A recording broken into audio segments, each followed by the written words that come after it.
एक छोटा सा प्रोग्राम क्रिएट करते हैं। तो आइए हम करते हैं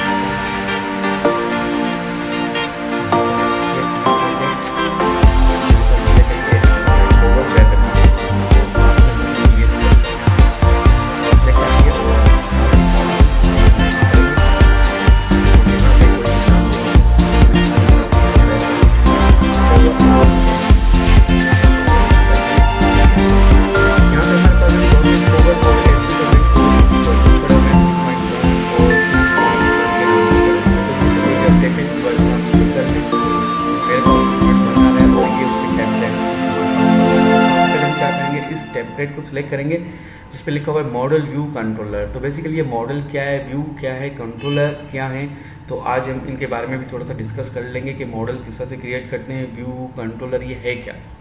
और साथ ही साथ हमारे पास यहाँ पे एक ऑथेंटिकेशन का ऑप्शन भी आ रहा है, नो ऑथेंटिकेशन। इसके बारे में भी आगे पढ़ेंगे कि ऑथेंटिकेशन हम किस तरह से लगाते हैं। और साथ ही हमारे पास एडवांस चीज़ें भी दी गई हुई है, कॉन्फ़िगर प्राइस HTTPS। तो ऑलरेडी ये सिक्योरिटी भी इसमें सेट की गई हुई है।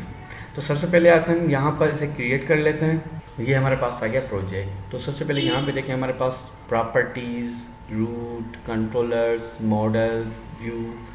मॉडल क्या है, सबसे पहले तो ये बता दूँ कि मॉडल के अंदर हमारे पास क्लासेस क्रिएट की जाती हैं और कंट्रोलर के अंदर भी हमारे पास क्लासेस ही क्रिएट की जाती हैं, लेकिन उसके अंदर हम क्या परफॉर्म कर रहे होते हैं, एक्शंस।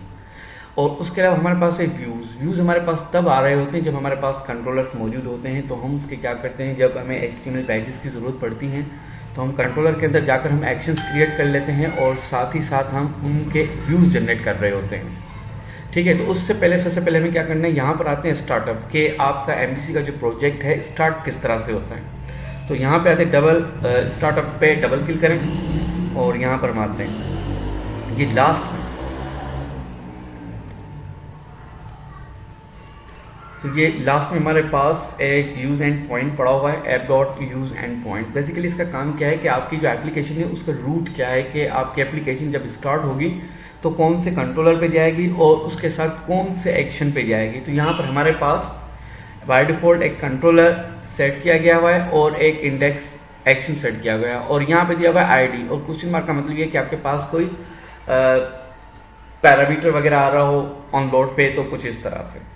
तो सबसे पहले हम चलते हैं यहाँ पर कंट्रोलर में आते हैं। तो यहाँ पे हमारे पास एक होम कंट्रोलर ऑलरेडी बना हुआ है, इसे डबल क्लिक कर लेते हैं। तो ये हमारे पास होम कंट्रोलर है, ठीक। और होम कंट्रोलर के अंदर हमारे पास यहाँ पे देखें एक एक्शन मौजूद है, ठीक है। और उसके अंदर एक कोड लिखा हुआ है रिटर्न व्यू। बेसिकली ये जो मेरे पास एक्शन रिजल्ट इंडेक्स है ये एक रिटर्न व्यू कर रही होती है। अब रिटर्न व्यू का मतलब क्या है, अगर जब मैं इस एक्शन को जब कॉल कर रहा होता हूँ तो बेसिकली व्यू का मतलब ये है कि HTML पैजेस कहा जाता है इन्हें, जहाँ पे हम अपने टैग यूज़ कर रहे होते हैं, कोई GUI वगैरह डिज़ाइन कर रहे होते हैं, तो वो सारे हम इस व्यूज़ के अंदर कर रहे होते हैं, ठीक है। और उसके साथ हमारे पास एक और एक्शन रिजल्ट पड़ा हुआ है नीचे जिसका नाम रखा हुआ है action result privacy.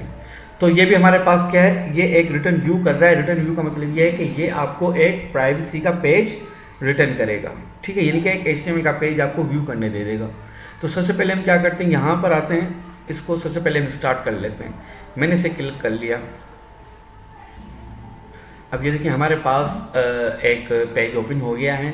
By default तो ये हमारे पास होम इंडेक्स आ रहा होता है। ये किस तरह से आ रहा होता है, यहाँ पे हमारे पास कंट्रोलर शो नहीं हो रहा, तो यहाँ पर व्यू कर सकते हैं। यहाँ पर आकर home/index पेज का नाम लिखते हैं। अब ये होम क्या है, जैसे कि मैंने आपको कहा कि जब एप्लीकेशन हम रन करते हैं तो सबसे पहले ये होम कंट्रोलर पे जा रहा होता है, उसके बाद उसके एक्शन मेथड पे जा रहा होता है। तो ये होम कंट्रोलर कहाँ है, ये एक्शन मेथड कहाँ पे हमारे पास पड़े हुए हैं, यहाँ पर आते हैं। ये हमारे पास होम कंट्रोलर पड़ा हुआ है और उसका ये इंडेक्स पेज पड़ा हुआ है जिसको हम बोलते हैं एक्शन रिजल्ट। तो बेसिकली ये इंडेक्स क्या कर रहा है, एक व्यू रिटर्न कर रहा है जो ये हमारे पास